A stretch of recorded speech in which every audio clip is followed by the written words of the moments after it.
In 1916, with British aid, Japan started the 4 destroyers of the 835-ton Momo Class. Of the 4, only one, the former Kashi, saw active service in World War II. Even then, only after changing hands a couple times. A second, Yanagi, was still around by World War II, but only as a training hulk. These were so-called second-class destroyers. That is to say, they were meant to fill the destroyer role, but weren't as large or expensive as the bigger first-class destroyers.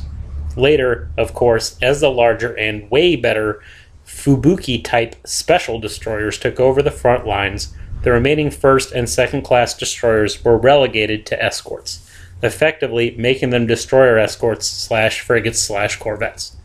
As anyone that has even glancingly studied the submarine war in either ocean can tell you, that's not to say this wasn't an important role. It was a very important role.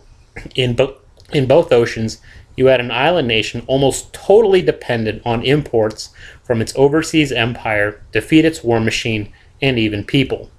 In both cases, their enemy eventually unleashed a devastating campaign of unrestricted submarine warfare.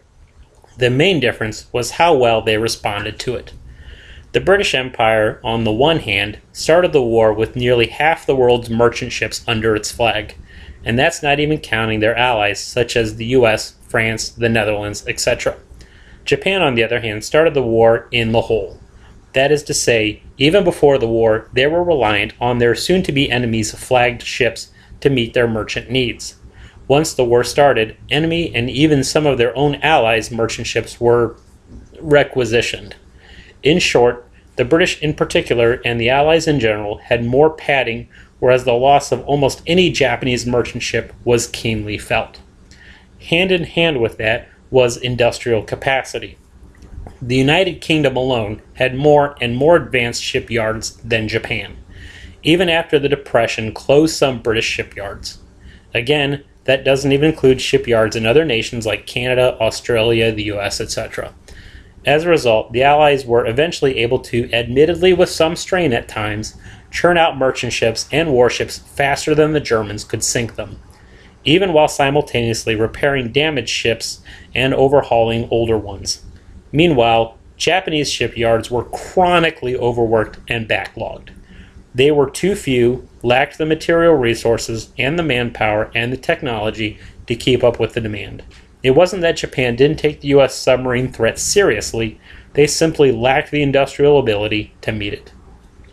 I wasn't going to bother with these ships originally, but Kashi's service was kind of interesting, so I decided to do it. Momo was started February 28, 1916, and completed December 23, 1916. Kashi was started March 15, 1916, and completed March 31, 1917. Hinoki was started May 5, 1916, and completed March 31, 1917. Yanagi was started October 21, 1916, and completed May 5, 1917.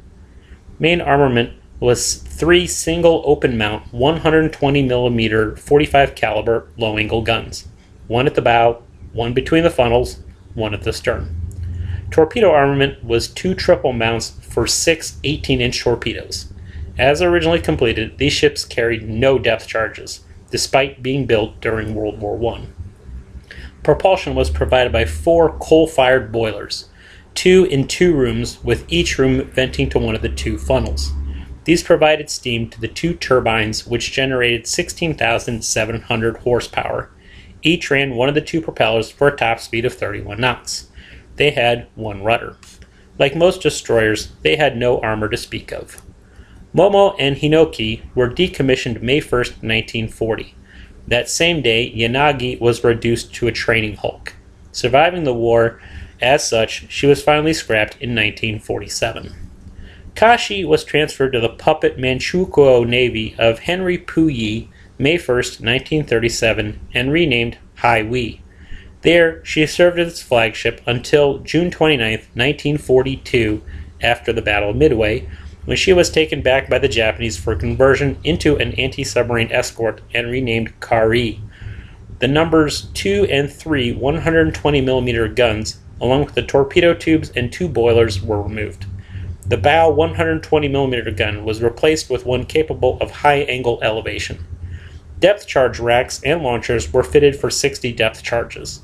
She was converted to oil burning, but her top speed was now no better than 18 knots. So backlogged were the shipyards that even this work wasn't completed for a year, and she finally re-entered service in June of 1943. She spent most of her time escorting convoys around the home islands and East China Sea. She was finally sunk October 10, 1944, off Okinawa by American carrier aircraft raiding the island in preparation for the invasion of Leyte.